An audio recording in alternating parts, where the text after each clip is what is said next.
1,521 flood control projects itong natapos mula 2022 to 2024.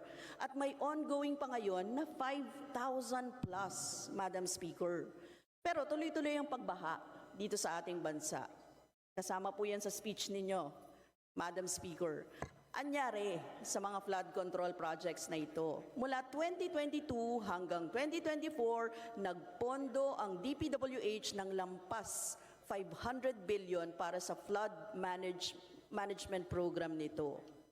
Madam Speaker.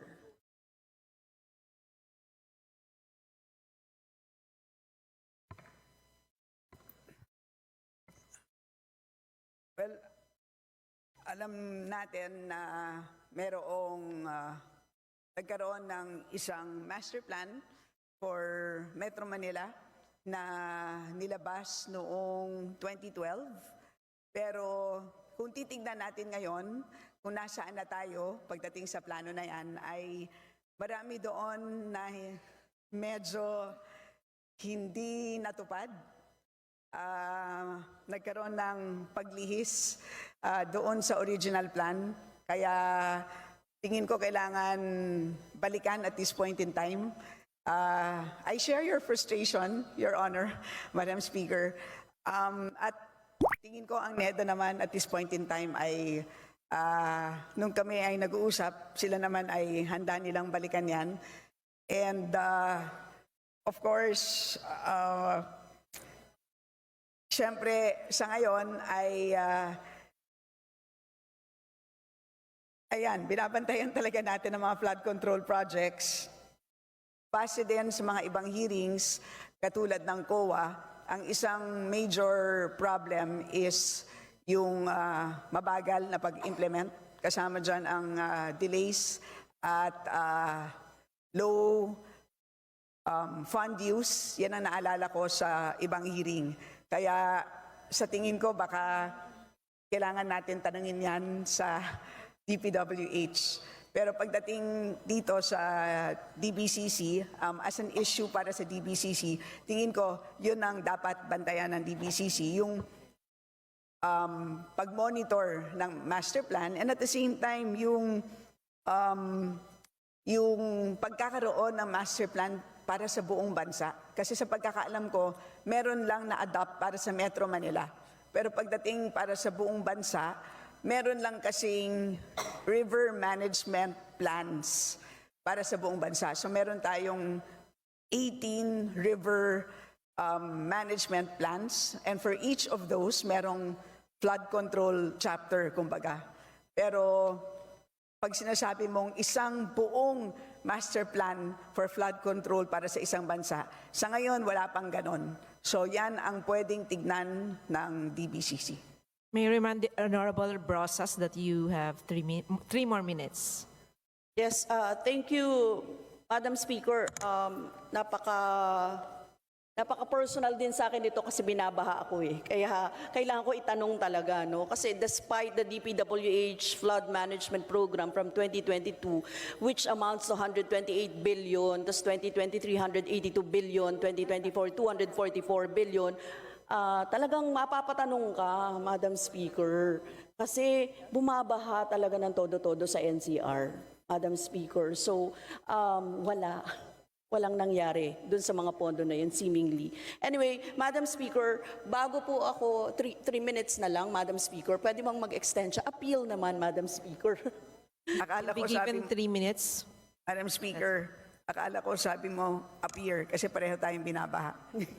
Appeal kay Madam Speaker natin. Madam Speaker, meron ng DPWH na Sustainable Infrastructure Projects Alleviating Gaps, or SIPAG, at Basic Infrastructure Program, BIP.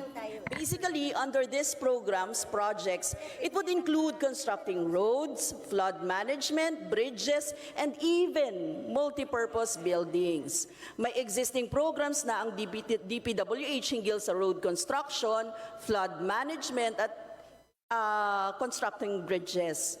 Para saan pa itong SIPAG at BIP, Madam Speaker?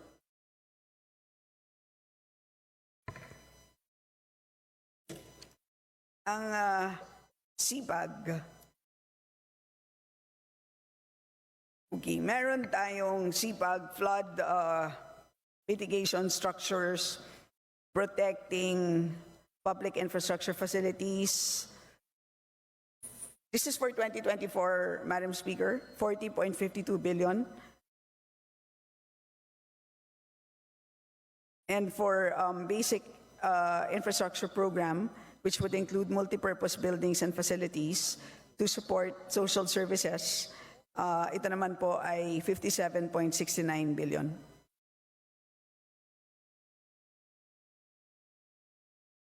Madam Speaker, very alarming ito, no? Nakita natin na doble-doble yung proyekto ng DPWH na pinapondohan ng napakalaki. What's the point of having multiple programs with the same objectives? Para siyang pare-pareho, Madam Speaker.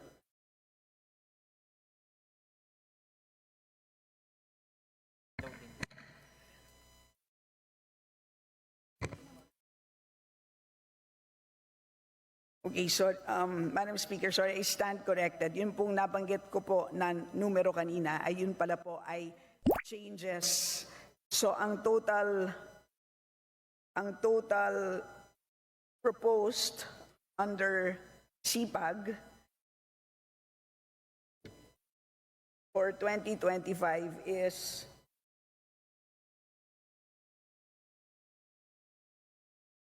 is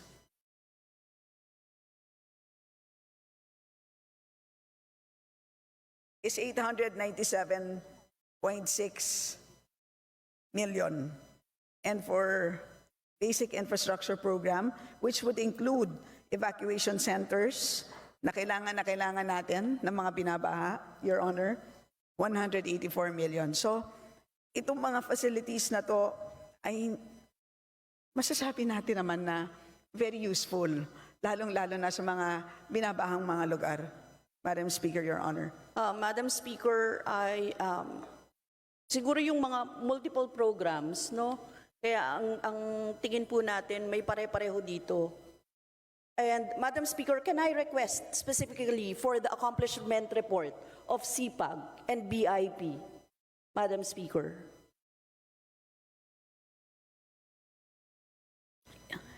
Yes, Madam Speaker, we will submit.